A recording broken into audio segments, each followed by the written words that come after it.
Hello, film historians. I'm Derek and I love old movies. We've got Sam the sidekick here. Hello, and welcome to episode 42. A little bit of life, the universe, and everything. That's very Hitchhiker's Guide of you. Well, I try to keep things classy. So, we had a bit of an interesting weekend. Oh, I'll say. If you are listening to us from Ontario, you know what we're talking about. As our province endured one heck of a storm on Saturday. You know, I've never seen anything like that. I was at work, watching the wave of storm come in. I swear I saw it turn a corner, like a monster. The effects of the storm were devastating for our city and the province, with trees, hydro poles, and other pieces of energy infrastructure damaged. Many parts of the province were still without power as we record this. We were pretty lucky. Absolutely. We lost part of a tree, but it landed in a very good place as far as these things go. And although the 25-hour power outage wasn't much fun, it could have been much, much worse. Definitely, we're thinking about our friends, our colleagues, and fellow citizens who are now in their fourth day without power. We want to give a big shout out to the emergency crews, the Hydro One workers, the first responders, good citizens, and family members that all pitched in to get us out of this mess. And let's hope the lights come on and stay on for everyone soon. Totally. All right, so let's do some business and get on with things. Okay, so business number one, thank you for being here. Thank you for listening. Watching movies and talking about them for you, that is a lot of fun for us. It's really cool that you enjoy it. And if you've ever got ideas or suggestions for us, say maybe for films we should do or aspects of films we should look at or consider, let us know. Or if you would like to read a cold open for the podcast, maybe talking about a nostalgic or formative experience you've had watching movies, get in touch. Let's make that happen right away. You don't have to come from a small town in the Ottawa Valley. But bonus points if you did. Oh yeah, almost forgot. If you could, please take a moment to hit like, subscribe, and share. Especially share. The sharing's the big one. When you share, more people listen to our show. That's a fact. Or if you are on an audio-only platform, see about dropping us some stars and maybe a quick review. You would be surprised how much that sort of thing really helps. And be sure to check us out on the socials. Now, I don't know if you knew this, but we are on the Facebook. I Love Old Movies, the podcast. You're probably wondering if we're on the Instagram. We are. At I Love Old Movies, the podcast. El Twitter? Oh yeah, we got you covered. At ILOM podcast. And there's even the good old-fashioned email. You don't even need a stamp. I Love Old Movies, the podcast at gmail.com. All one word. And of course, you should also do what all the cool kids do, which is pet the rock.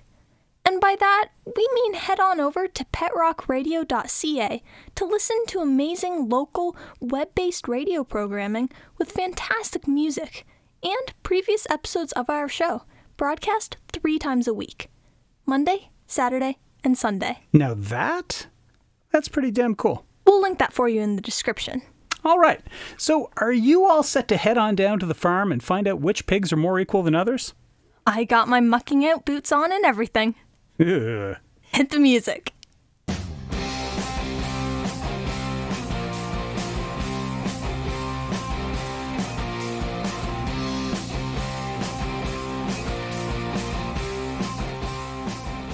One of our co-directors and co-writers was Joy Batchelor. The English animator, director, screenwriter, and producer began her career as a commercial artist working with a silkscreen printer. She later met John Halash and first collaborated with him on The Music Man in 1937. They continued to work together for several years before marrying in 1940 and founding Halash and Batchelor Cartoons later that year. Their first commissions consisted of several commercials for Kellogg's cereal before they were taken over by the Ministry of Information to create propaganda for the war effort.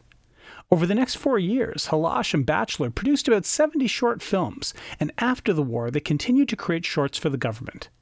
They produced shorts for the Central Office of Information, the Ministry of Health, and the Economic Cooperation Administration, before they began work on Animal Farm in 1954. By 1955, most of Halash and Batchelor's work became shorts designed for television, such as Dodo, the Kid from Outer Space. Their short Automania 2000 in 1963 won the British Academy of Film and Television Arts Award and was even nominated for an Oscar. Batchelor passed away in 1991, at the age of 77. The other co-director and co-writer was John Halash. Halash began his career as a film assistant to Hungarian-American animator George Pal in 1928. Halash was also a co-founder of the first animation studio in Hungary in 1932 called Coloratron. He started working independently in 1934, and after 2 years he moved to England. There, he eventually married Joy Batchelor, and together they founded Halas-Batchelor in 1940, and they made about 70 short films during the war. They are best known for the film Animal Farm in 1954, and they also produced many TV series, such as Foo-Foo and Snip Snap in 1960. He was awarded a Lifetime Achievement Award at the World Festival of Animated Film in 1990. Halash died in 1995 at the age of 82. Animal Farm is a film based on a novel and is presented with a strong, omnipresent narrator's voice. That voice was provided by Tony Heath. A skilled musician and artist, Heath entered show business and in 1945 became the first African-American to work for a major U.S. radio station. Heath starred in the Broadway production of Deep Are the Roots before that production moved to London's West End. In the 1950s, Heath was doing voice work for films, some acting, including playing Othello in a live TV broadcast, and releasing folk music albums with his musical and life partner, Lee Payan. Together, they also ran a small cafe in Paris where they provided the entertainment. Heath's screen work remained sporadic, but he did play Julius Caesar in 2 animated Asterix films in the 1980s, which are among his final roles. Tony Heath died in 1991 at the age of 72. A renowned and prolific British character actor who appeared in radio, television, and film in a career that spanned 7 decades, Maurice Denham provides the voice of every creature and person in Animal Farm. He established himself as a premier talent with his work on the radio show Much Binding in the Marsh, which saw him provide voices for 60 different characters. He worked steadily in British films and television, appearing in movies such as Sink the Bismarck, The Day of the Jackal, Murder on the Orient Express, and 84 Charing Cross Road. On television, towards the end of his career, he could be seen on such notable shows as Rumpole of the Bailey, Lovejoy, Doctor Who, and Inspector Morse. Denham was awarded the Order of the British Empire in 1992, and he continued to work occasionally for 5 more years until his screen retirement. Maurice Denham, literally the man of 1,000 voices, died in 2002 at the age of 92.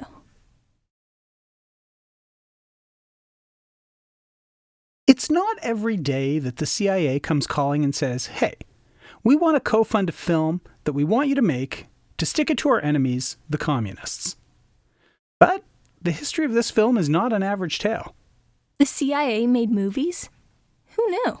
Well, this was already in their playbook, as they were covertly making all kinds of anti-fascist and anti-communist propaganda films in the late 40s and early 50s. Animal Farm seemed to them like a perfect book to use this way, and the CIA's Office of Policy Coordination had 2 members of their psychological warfare workshop obtain the screen rights to the novel. Now, the names here get interesting, as we have Howard Hunt, who became infamous as a member of the Watergate break-in team, as well as being linked in some theories to the JFK assassination. He was running this operation. His contact in Hollywood was writer Joseph Alsop, who was working undercover at Paramount. Working with Alsop was Finis Farr, a writer living in Los Angeles. Spooks everywhere. It's hilarious that there was so much concern at the time about Hollywood being infiltrated by communists when it was infiltrated by the CIA. Alsop and Farr went to England to negotiate the rights to the book from George Orwell's widow. And while this was happening, Hunt brought in Louis de Rochemont to be the film's producer at Paramount. He had worked with him before, and he had made several politically sensitive films in the past. De Rochemont chose Halas-Batchelor to animate the film, as production costs were lower in England, and also because he questioned the loyalty of some American animators. The threat of hidden communists in Hollywood was still very real at this time. He infiltrators being concerned about other infiltrations. Right. What a web this is. The HUAC was totally going on then, right? Oh, it was. And animators got blacklisted then? Oh, yeah. So making the film in Hollywood wasn't really an option anyone up the chain of command was comfortable with. Did Halash and Batchelor know what was going on? Probably not. Their daughter has stated several times that they had no idea of the CIA involvement in the film, and found out themselves by seeing a news report about it on TV some 30 years later. They dismissed the notion outright. And the CIA changed the ending of the book? They did, so to better get their point across. It was made so that only the pigs were utterly corrupted, and the humans were completely removed from the end of the film. How did the film do? Well, it was an adult-themed animated film with a strong political and ideological message, and an X rating. So it wasn't exactly gone with the wind at the box office. In fact, it took 15 years to recoup its costs. Its financial costs, anyway. The impact it had on turning people against communism? Who can say? This wasn't the only time this happened with an Orwell book, was it? Not at all. After Animal Farm was released, production began on a film version of 1984, again funded by the CIA, and again with an altered ending. Say what you will about Orwell and his writing, but definitely people in the government of the US and Britain at the time saw his work as being very helpful to use as anti-communist propaganda. What's the tail of the tape on this one, Sam? Okay, so we have a 7.2 on IMDb. Mm-hmm. The audience score is 66% on Rotten Tomatoes, Ooh. and the tomato meter is 69%. Hmm.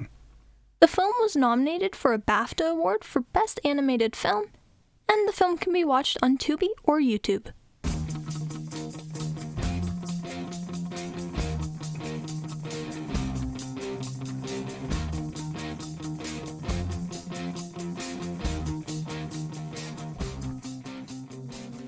Manor Farm has fallen on hard times under the ownership of abusive drunk Mr. Jones. Old Major, the prize pig of the farm, calls the animals all together for a secret meeting. He convinces them to unite and take the farm and their freedom. They all sing a revolutionary fight song, and Old Major dies. Soon, the animals revolt and drive Jones off. He returns with some of his drinking buddies, and a fight for the farm, man versus beast, occurs. The animals win and begin removing all of the symbols of Jones's control of the farm. They rename their home Animal Farm.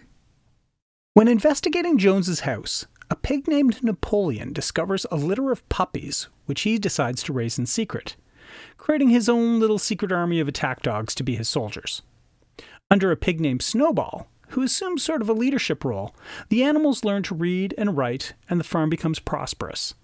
A list of animal commandments, starting with, all animals are equal, is painted on a wall. The pigs tend to set themselves apart as sort of a tribe, and they take extra amounts of food. Snowball has a grand plan to build a windmill, so the animals won't have to work as much and can have more food and even electricity. Napoleon denounces him as a traitor, has his dogs kill Snowball before placing himself in command and using his pig buddy Squealer as his propaganda man. Meetings to determine farm policy are banned, and all decisions will be made by him. He presents the windmill as his own plan, and the animals agree to work hard for the promise of a better life. This better life becomes a long process of doing more work and being fed less food, while the pigs begin to skim everything off the top. They move into Jones's house and live as fat cat humans would. The pigs begin to change all of the animal laws to reflect their having an inflated status. Napoleon makes a deal with Mr. Whimper for all of the hen's eggs in exchange for jars of jam and jelly that only the pigs will eat. When the hens try to revolt, Napoleon puts them on trial and has them and a sheep and a duck slaughtered by his dogs for being traitors to the farm. Napoleon bans the singing of the Revolution song, saying that their dreams have been realized, and the penalty for singing the song will be death. Whimper is making serious riches in his dealing with the farm, which prompts other farmers and even Jones to attack again. Jones dynamites the windmill, blowing himself up along with it. The animals win the violent battle with the humans, but at a terrible cost to animal life. And Boxer, the mighty horse and hardest worker, was wounded in the fight. Eventually, Boxer collapses from his wounds while working to rebuild the windmill. Napoleon sells Boxer to Whymper for his glue factory and tells the other animals that he was with Boxer when he died, and his last words were glorifying Napoleon. The other animals do not believe this and finally see Napoleon for what he is. The attack dogs drive the animals back before they can revolt. Years pass and the farm becomes a model of production.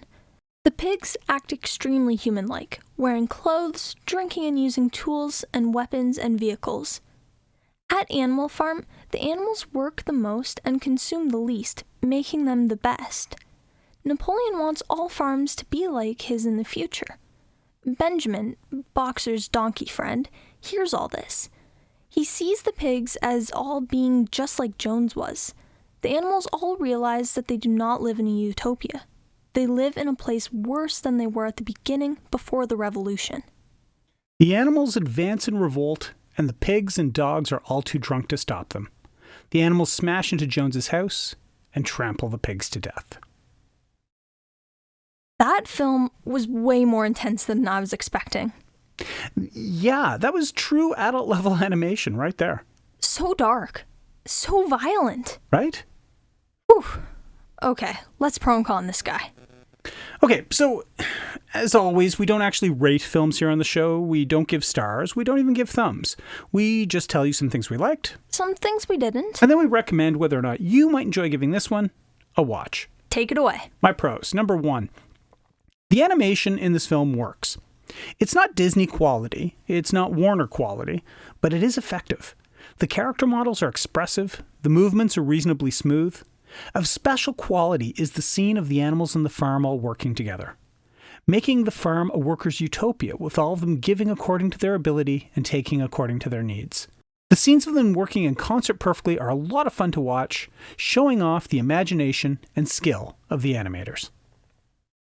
Number 2, I loved the animal solidarity song at the beginning, with all of them mooing and braying or squawking in their own animal voices. There was no harmony, there wasn't even really a melody.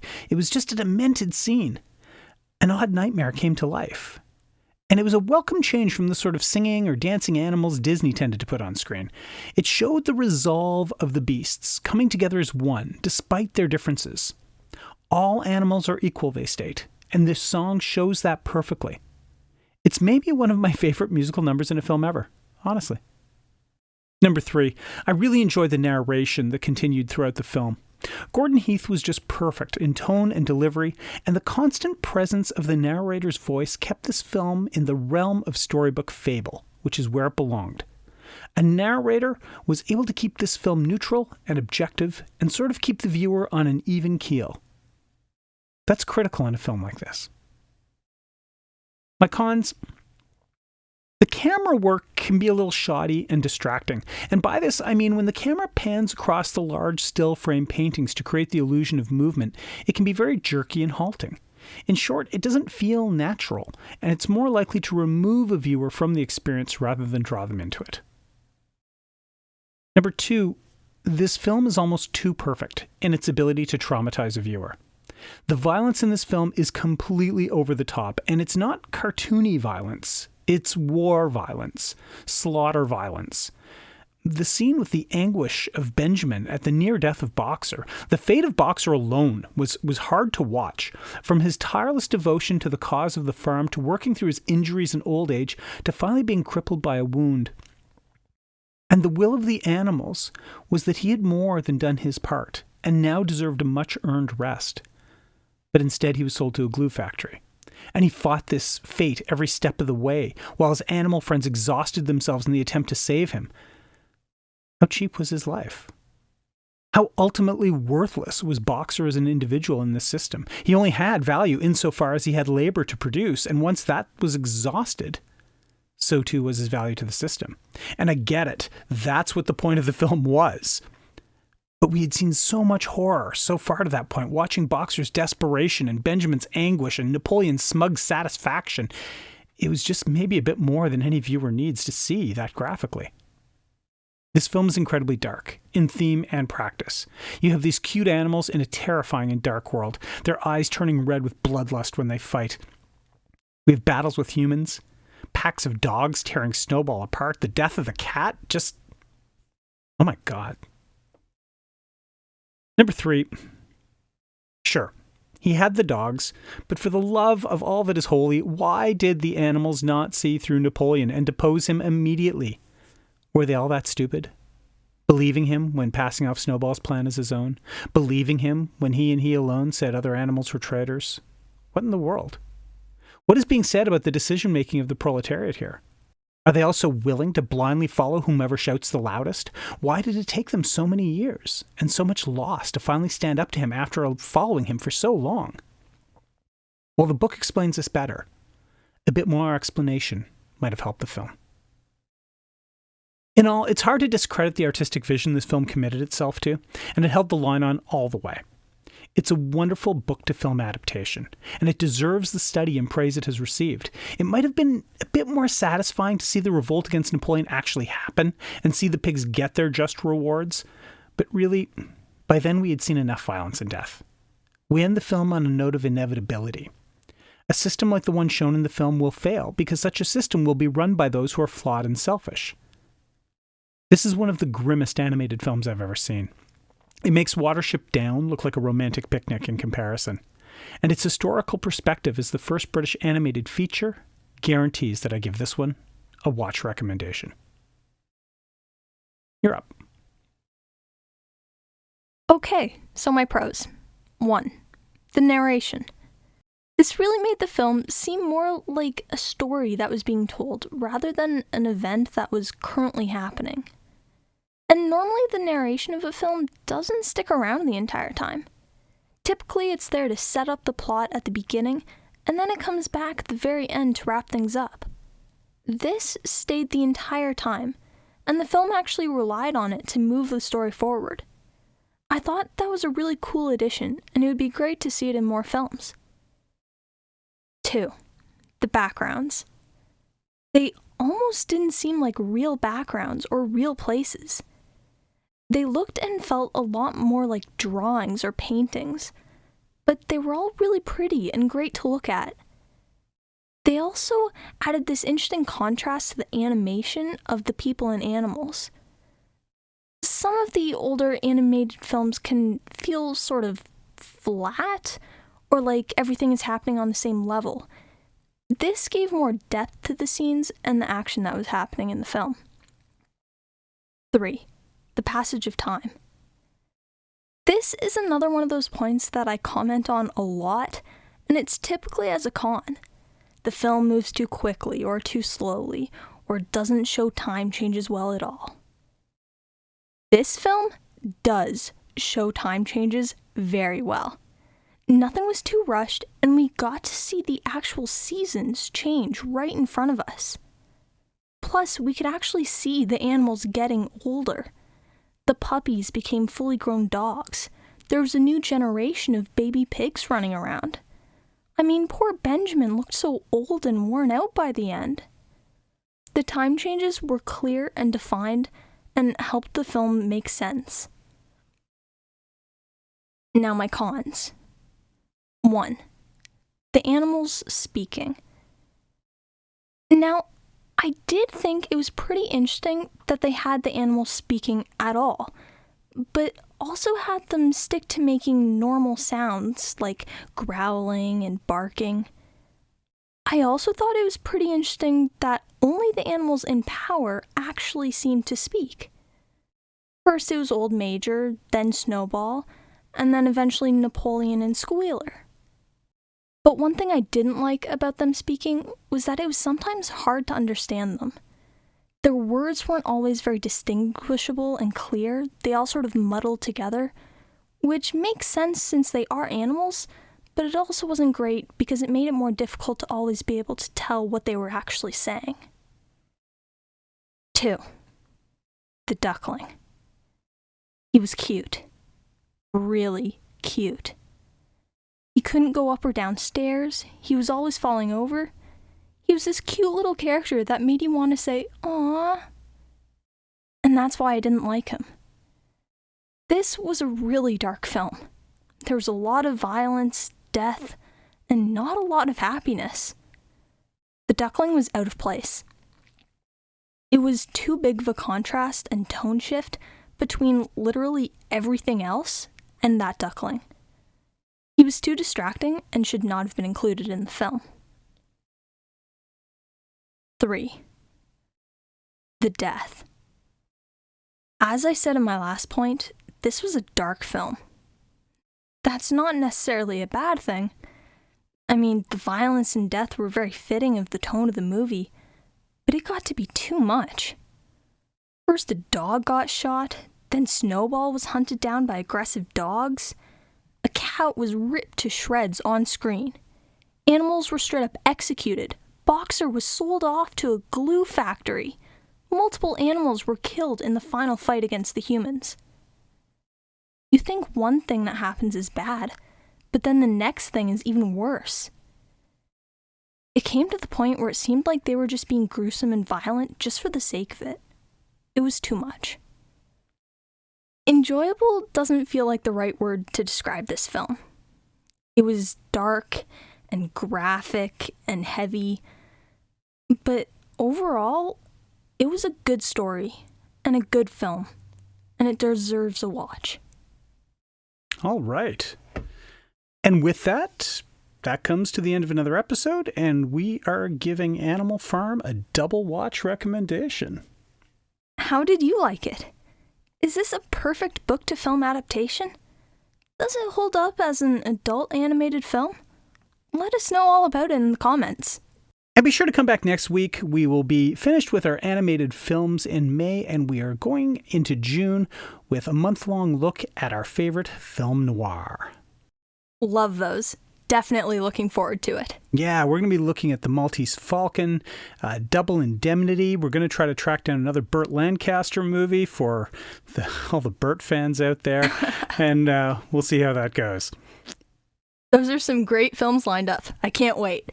But until then, be sure to watch more movies. And let everyone know about us. We're not a secret. You don't have to keep us all to yourselves. So tell your friends. Tell your enemies. You never know. They might like being more equal than others as much as you do. Maybe even more. For Sam the Sidekick, I'm Derek, and I love old movies.